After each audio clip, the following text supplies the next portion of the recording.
Hi my dear friends and farmers. ಇವತ್ತು ನಾವೇನು ಮಾಡಿದ್ದೀವಿ ಅಂದರೆ ಇದು ಟೊಮೊಟೊ ಮಾಡಿದ್ವಿ.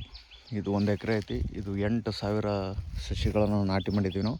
7 ಫುಟಿನ ಸಾಲು ಡಿಸ್ಟೆನ್ಸ್. ಆ್ಯಕ್ಚುಲಿ ಇದು ಸೆಕೆಂಡ್ ಬೆಳೆ. ನಾವು ಮೊದಲನೇ ಬೆಳೆಗೆ ಬಿದಿರು ಕಟ್ಟಿ ಎಲ್ಲ ಕಟ್ ಮಾಡಿದ್ವಿ. ಆಮ್ಯಾಗ ಅದು ಬಿದಿರು ಸ್ವಲ್ಪ ನಮಗೆ ಕೊಳೆತು ಎಲ್ಲ ಹಾಳಾದ್ಮ್ಯಾಗ ಸುಮ್ಮನೆ ಅಚಾನಕ್ ಏನಾದರೂ ಅಲ್ಲಿ ರೇಟ್ ಏನಾದರೂ ಅಲ್ಲಿ ಅಚಾನಕ್ ಅದೇ ಬೆಡ್ಡಿಗೆ ವಾಪಸ್ ನಾಟಿ ಮಾಡಿತ್ತದು. ಅದಕ್ಕೆ ನಮ್ಮದು ಏನೋ ಟೈಮ್ ಚಲೋ ಏನೋ ಸ್ಟಾರ್ಟ್ ಆಗಿದೆ. 1,000 ರೂಪಾಯಿ ಕ್ಯಾರೆಟ್ ಹೋಗ್ತಿದೆ. ಬಜಾರಲ್ಲೆಲ್ಲ 80 ರೂಪಾಯಿ KG ಮಾರ್ತಿದ್ದಾರೆ.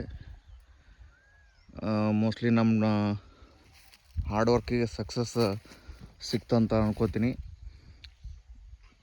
ಅದಕ್ಕೆ ತುಂಬ ಖುಷಿಯಾಗಿದೆ.